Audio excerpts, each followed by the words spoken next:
I used to think silence was the safest place to live, that if I kept my head down, said yes enough times, smiled when it hurt, I could buy peace, or at least the illusion of it. I was wrong. Because silence doesn't keep the peace. It just feeds the wolves until they're comfortable enough to laugh while they eat you alive. My name is Haven Lark, and this is the story of how I stopped letting my family write my humiliation for me. It happened a week before Christmas, a night that split my life clean in two. Before that night, I was the daughter who did everything right. After it, I was the woman who finally decided she'd rather be alone than invisible. It started with a sound I wasn't meant to hear, the kind of sound that sticks to your bones long after the moment passes. I was upstairs wrapping gifts, not for me, of course, but for everyone else, when the cordless phone on my nightstand blinked red. The house still had an old landline, and if you picked up another phone quietly enough, you could listen in. I never meant to. But that night, something about the muffled laughter below made me stop breathing for half a second. Then I heard my sister's voice. "Don't forget to act grateful when we surprise her," she said, the edge in her tone sugar-coated. "It'll make it funnier." Dad's voice followed, dry, cold, controlled. "She'll smile or she's out. Simple." And then Mom's laugh. That light, performative chuckle that used to mean comfort, but had turned over the years into a knife with a bow on it. "Perfect," she said. "Everyone will be there to see it." I don't remember setting the scissors down. I just remember the way my hand trembled, the metallic scent of gift wrap tape, the faint click of the clock by my bed. I stood there, my reflection in the dark window staring back at me like a stranger. They were planning something. A performance. A spectacle with me at the center. I didn't need to hear the rest to know the shape of it. My family never threw parties without a punchline, and I was always the punchline. For a moment I felt 12 again, the same hollow ache that used to hit when they toasted someone else's success while I cleared the dishes. That ache that makes your teeth clench too hard, like the only thing holding you together is bite pressure. It wasn't just the cruelty, it was the routine of it, the rhythm, the way it felt rehearsed. I sat on the edge of my bed, my palms cold like they'd been dipped in winter rain, and I whispered to the quiet, "Not this time." That's when something in me, something long buried, began to stir. It wasn't rage, not yet. It was precision, calm, a kind of stillness that only comes when the heart has stopped asking for kindness and starts asking for justice. I didn't scream, I didn't cry, I moved quietly, like a hand turning off a lamp. That night, I opened my laptop and started making lists. One for what I owed them, bills, catering orders, deposits I'd fronted for their perfect little Christmas dinner, and another for what they owed me. That second list was longer, years longer, every time they borrowed money and forgot to return it. Every event I paid for but was never credited. Every time my labor was disguised as helping out. I had proof: emails, invoices, bank transfers, evidence of a daughter turned servant wrapped in holiday ribbons. By midnight, I knew what I had to do. They wanted a stage. They'd built it themselves. All I had to do was let them perform and make sure the curtain fell when the truth came out. The next morning, I called the vendors, catering, florists, photographers, all the ones I'd paid deposits to in my name. I told them calmly to reroute their deliveries. The same meals, the same flowers, the same decor, but this time delivered somewhere that mattered. The local shelter downtown. When I hung up, I felt the strangest thing: peace. Real steady peace. For years, I'd swallowed my anger until it tasted like glass. But that morning, the sharpness became clarity. A few days passed in a strange kind of stillness. My parents texted updates about the big dinner, my sister sent messages full of fake affection, all while I smiled through every word. On Christmas Eve morning, Mom called, voice dripping with honey. "Where are you, sweetheart? We need you to come early to help with the setup." I looked out the window. Snow was falling slow and soundless, blanketing the street in white. I could smell the faint citrus of tangerine peels from the bowl on my counter. "Don't wait for me," I said softly, "or the catering." There was a pause, then her laugh, confused, brittle. What's that supposed to mean? But I'd already hung up. In the kitchen, the clock ticked like tiny hammers. I leaned against the counter and closed my eyes. You can measure a lifetime by what you're willing to swallow. And I was done swallowing. That night they wanted a show. They wanted a roast disguised as love and a shove disguised as boundaries. What they didn't realize was that I was the one holding the wires. Outside, the snow thickened, swallowing the world in silence. I packed a small envelope, receipts, copies, documents, and slipped it into my coat pocket. Then I zipped up and stepped out into the December air. The cold bit my cheeks, but it steadied me. As I walked down the quiet street, I could see the glow of their house through the trees, warm golden, full of laughter. Cars lined the driveway, exhaust curling up like ghosts. I stopped just before the light reached me, standing in the dark, my breath a thin fog. Through the window, I could see them, my family, my cousins, my parents glittering in red and gold. My sister stood near the piano, raising her glass, her voice loud and bright. "She's always late," she said, grinning. "Wait until you hear what we have planned for her." The room erupted with laughter. For a moment, I just watched them, not with sadness, not anymore, but with clarity. I thought of all the years I'd mistaken endurance for loyalty, of how I kept showing up, waiting for love to sound like something other than ridicule. And then I realized they weren't cruel because they didn't know better. They were cruel because it was easy. Because I made it easy. I pressed 2 fingers to my wrist, feeling my pulse steady, controlled. Control is a quiet drum. I took a breath, stepped forward, and made my way to the side entrance, the one no guest ever used. The service door. My key still worked. Of course it did. No one ever changes locks for the girl they think will always come back. Inside, the air was thick with the smell of cinnamon candles and roast meat. The laughter from the dining room rolled like distant thunder. I stood there for a moment, unseen, letting the warmth wash over my face, my boots melting snow onto their perfect polished floors. The dining room looked like a magazine spread, silverware, gleaming table set for 20, the Christmas tree glowing like a stage light. My family was in full performance mode, toasting, laughing, waiting. Mom raised her glass and smiled that perfect hostess smile. "When she finally shows up, we'll toast," she said. And I knew then I wasn't here to argue or to explain or to make them understand. I was here to end the act. They wanted an audience, they could have one. I took one step forward, the floor creaked beneath my boot. Dozens of heads turned. The laughter died like a candle in the wind. My sister's smirk froze halfway, her mouth half open. The silence that followed was thick, alive, almost electric. I didn't rush. I let them see me, coat still on, hair dusted with snow, envelope in hand. The warmth of the room met the chill on my skin, and I stood there between two worlds, the one that had broken me and the one I was about to build. "Funny," I said softly, my voice cutting through the quiet like a violin string. "That's exactly what I came here to say." Dad's brow furrowed, his hand tightening around his champagne flute. "What's that supposed to mean?" he asked, trying to sound authoritative, but there was a flicker, a twitch in his jaw, a glimpse of uncertainty he couldn't hide. I walked forward slowly, every step deliberate, the echo of my boots cutting through the hush. When I reached the long, polished table, I placed the envelope on it.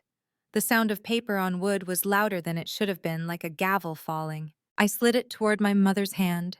"Every catering order, every deposit," I said calmly. "All paid with my money, not yours. The receipts are inside." Her perfectly painted smile didn't falter at first. "What are you talking about, dear?" I tilted my head. "Tonight's feast," I said, my voice low, measured. "It's already been served, just not here. You might want to hope you're hungry for leftovers." A murmur rippled through the room, soft at first, then growing. My aunt leaned closer, whispering to my cousin. Someone gasped. My sister's laugh came out, too loud, too brittle. "You're bluffing," she said. "You wouldn't dare." I didn't answer. I just stood still as Mom pulled the papers from the envelope. Her manicured fingers trembled, unfolding the pages one by one, receipts, invoices, signed transfers. The truth in black and white. For a moment, she stared without blinking. Then her eyes darted up to meet mine, and for the first time in my life, she didn't know what to say. "You wanted a stage," I murmured. "You built it, but the punchline isn't mine tonight. It's yours." The words hung in the air like frost. Before anyone could move, the doorbell rang, sharp and echoing. Everyone's head turned at once, as if salvation might be standing outside. The chime came again, long, insistent. My sister snapped her fingers at one of the cousins. "Get that." He hurried out, his shoes squeaking against the polished wood.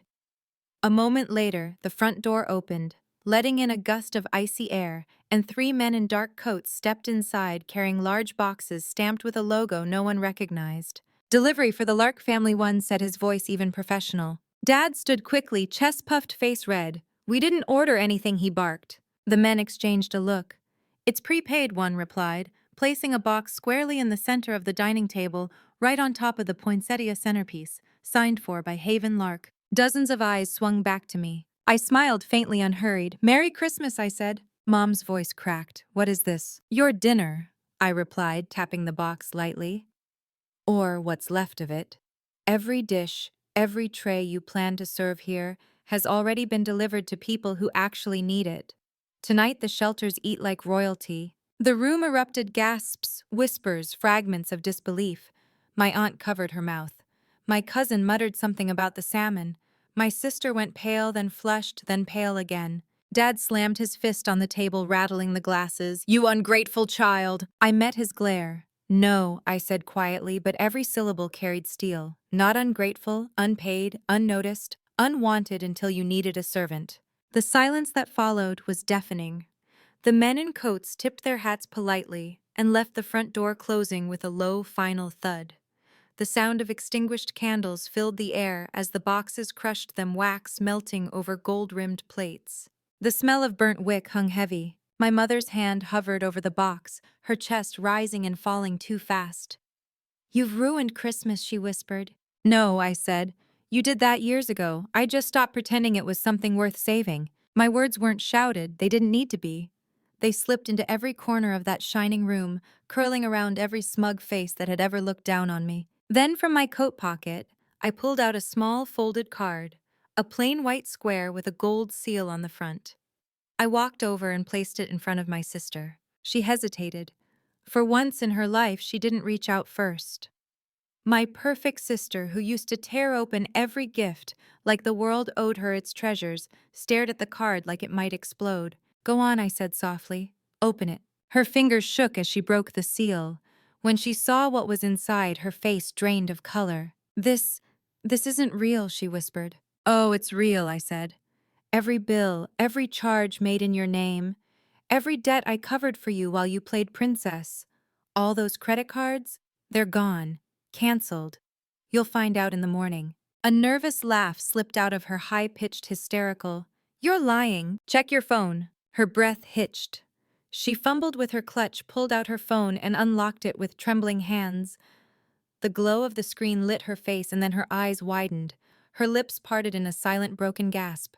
Around the table, people leaned forward, realizing the truth as it unfolded in real time. Mom's voice turned sharp. "You let her." "No," I cut her off, stepping closer. "You made me." Years of swallowed words surged up all at once, not in a shout, but in a steady, unwavering voice. Years of standing in the corner, pretending crumbs were enough.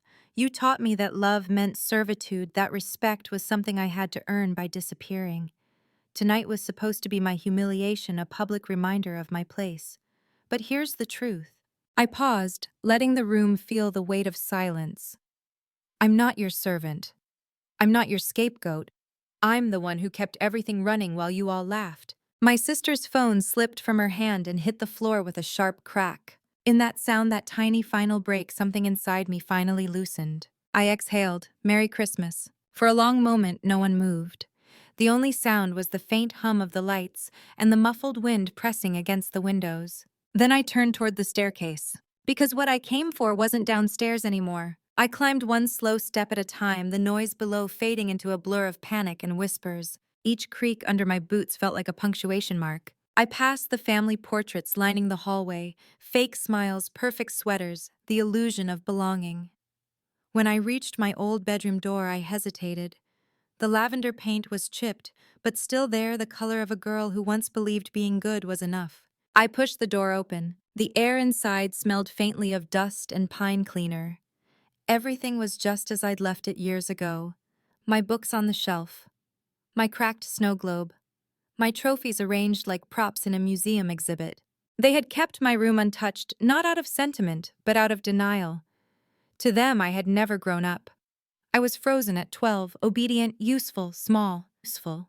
But I had left something behind. I knelt down, reached under the bed, and pulled out a small lockbox, metal, scuffed, forgotten.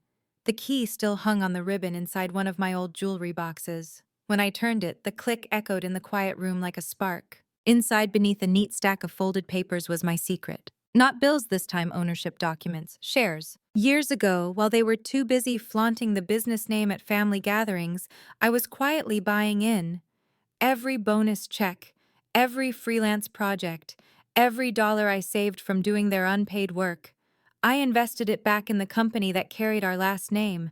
Piece by piece, I had become the silent partner they never noticed. I traced the embossed seal with my thumb. Below me, laughter had turned brittle. Panic was taking root. They still thought the damage ended at dinner. They had no idea the foundation was already mine. Footsteps echoed softly at the bottom of the stairs, hesitant, uneven, as if whoever stood there wasn't sure they wanted to reach the top. Then I heard her, my sister. Her voice, once sharp and commanding, trembled like a cracked bell. "Haven, what are you doing up there?" Her tone was different now, cautious, small, uncertain. I slipped the papers from the lockbox into my coat pocket and stood brushing the dust from my hands. For a moment, I stared around the room at the soft lavender walls, the old snow globe, the photos of a girl who used to dream that love meant safety. But all that was gone. "I'm just collecting what was always mine," I called down, my voice calm even. There was silence, then a whisper that broke on the edges of disbelief. "You can't. You wouldn't." But she knew I would. She always knew I was quieter, not weaker. I walked out of the room and back into the hallway, the boards creaking beneath me. The golden glow from the Christmas tree downstairs flickered up the stairwell, casting long, warped shadows across the walls like memories I no longer needed. As I descended, the murmurs grew louder. The guests, those polite witnesses who'd come expecting a charming family dinner, now sat in frozen confusion. A few clutched their drinks, unsure if they should leave or stay. By the time I reached the bottom step, the air had changed. It felt heavy, still brittle. My parents stood near the center of the room, side by side, the perfect hosts turned into trembling statues. My father's face was flushed a deep crimson, his jaw locked tight. My mother's fingers twisted around her necklace, as if she could strangle her guilt with gold. My sister hovered near the table, pale, her eyes fixed on the bulge in my coat pocket where the documents rested. I stopped halfway across the living room, just far enough that the whole room could see me. Every gaze clung to me like static. Dad spoke first. "This is family business, Haven. You don't parade it in front of guests." I tilted my head slightly. "Exactly," I said, my voice steady. "Family business." Then I pulled the papers from my pocket and unfolded them slowly, laying them flat on the table right on top of the unopened box that still sat where the delivery man had left it. "I own more of it than you ever bothered to notice." The words hit like ice cracking underfoot. Gasps rippled through the room. Someone stood to see better. My mother's hand flew to her mouth. My aunt whispered something I only caught the word shares. My father took a step forward, his voice cracking. "Those are forged." "They're notarized," I said, cutting him off. "Every percentage accounted for. While you mocked me, I invested. While you planned to push me out, I was already inside." My sister's voice came out strangled. "Why? Why would you do this to us?" I turned to her slowly. "Because you never saw me," I said. "You only saw what I could serve." I took a breath, my words unhurried but sharp. "You planned to humiliate me tonight to prove I was still the family joke. But you can't shame someone who's no longer playing your game. I'm not here for revenge. I'm here for freedom." Her lips parted like she wanted to argue, but no sound came. The guests were dead silent now. A few avoided eye contact. Others watched in stunned fascination. The glow from the chandelier trembled faintly, the light flickering like the room itself was holding its breath. Then Mom spoke softly, as if choosing gentleness might erase the cruelty of her laughter from an hour ago. "Haven, sweetheart, let's not do this. It's Christmas." I laughed. Not bitterly. Just once quiet, tired. "No, Mom. It's your Christmas, the one you built on guilt and manipulation.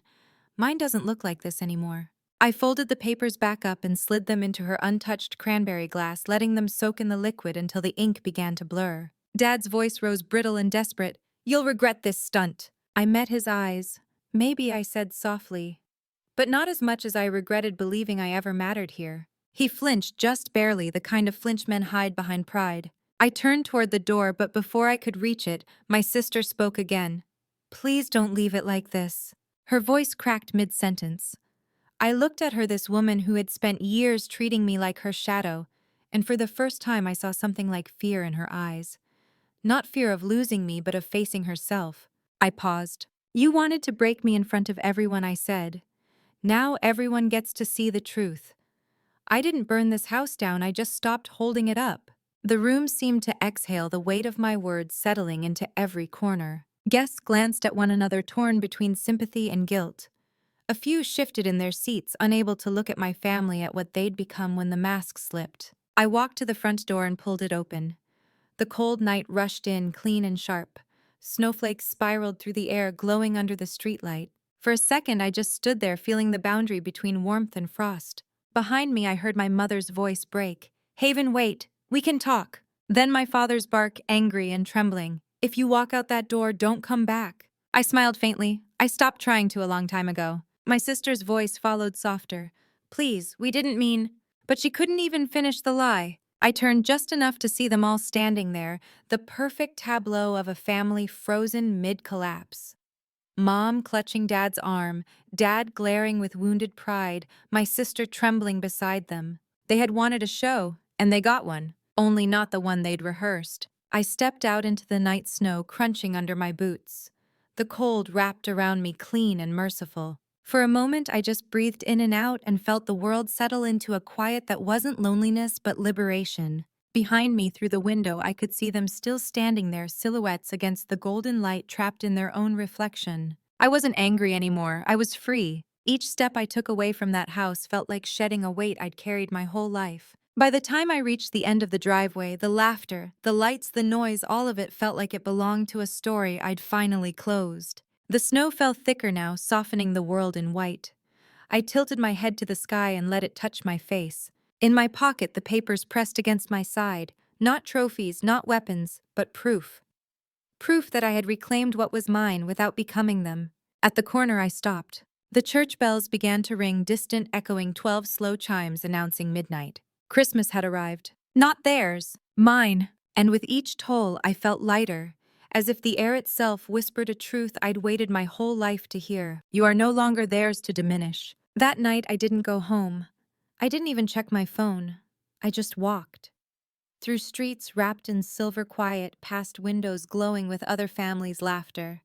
And for once, I didn't envy them. Because peace doesn't come from being accepted, it comes from finally refusing to be used. And that was the first Christmas I ever gave myself something real, my freedom. If my story touched you, if you've ever been the quiet one at the table, the forgotten name in the toast, the giver who never received, then I hope you know this: you are allowed to leave.